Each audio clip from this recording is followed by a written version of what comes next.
And we are now joined by the executive producer of the Dan Le Batard Show with Stugotz, Mike Ryan Ruiz. Thank you for joining us, Mike. Oh, thank you for having me. Lovely day here in Tallahassee. Oh, yeah, that was actually my first question. What do you think of the tailgate scene here? Mid, but mid's an upgrade overall over the town. Sorry. Okay. It's just a different vibe than Miami. I get the excitement to have an on-campus stadium when your infrastructure is this bad. It helps to just be able to say, F it, I'm going to walk. All right, I mean, that felt a little veiled, I feel like. But so the Miami quarterback situation, Yeah. Tyler Van Dyke obviously struggling Mhm. the last few weeks.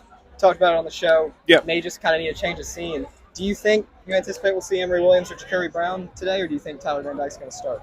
I expect Emory Williams, and wouldn't be surprised if Ja'Carry Brown has some packages in there. But I think it's been pretty obvious what's held this team back over the last month.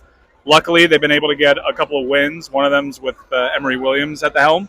He's a true freshman. It's a tough spot, but look, Tyler Van Dyke couldn't play against his own defense. Now, I know that's not what FSU does, but it's not a difficult adjustment. It's also not what NC State did. And then at halftime, they realized maybe it should be what we do.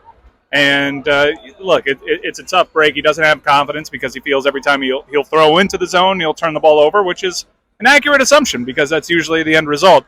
So right now, I think Miami's plan is to drag Florida State into the mud a little bit, play a very conservative game, and trust that what they've done year over year on the offensive line helps lend itself to a tight game in the fourth quarter.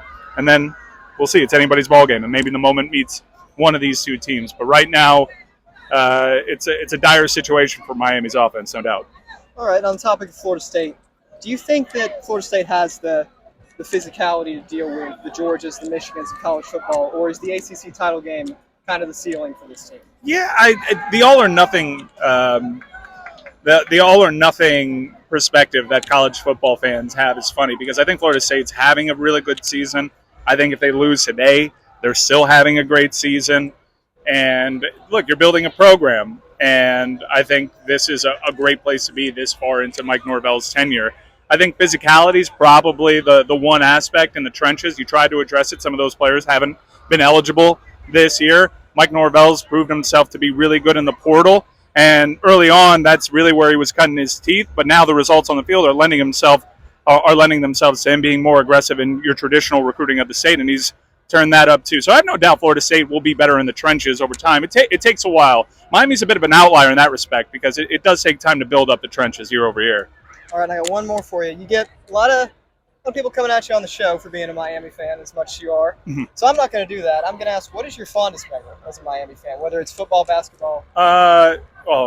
Fondest memory is 2001 team. Clearly, as one of the greatest teams, if not the greatest team in college football. Recently, there haven't been a lot of great memories. I'm happy you pointed out basketball, both men's and women's, being in the Elite Eight and Final Four at the exact same time was really special.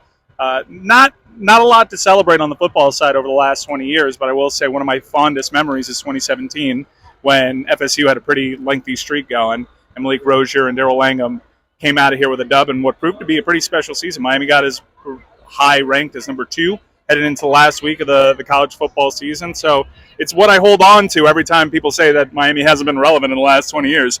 2017 felt good, and this game was a large reason why. All right, now quick score prediction. I think it's going to be FSU 31, Miami 24. All right, this has been Mike Ryan Ruiz, executive producer of the Dan Le Batard Show. Thank you, Mike Ryan, for joining us. Thank you for having me. Go Canes.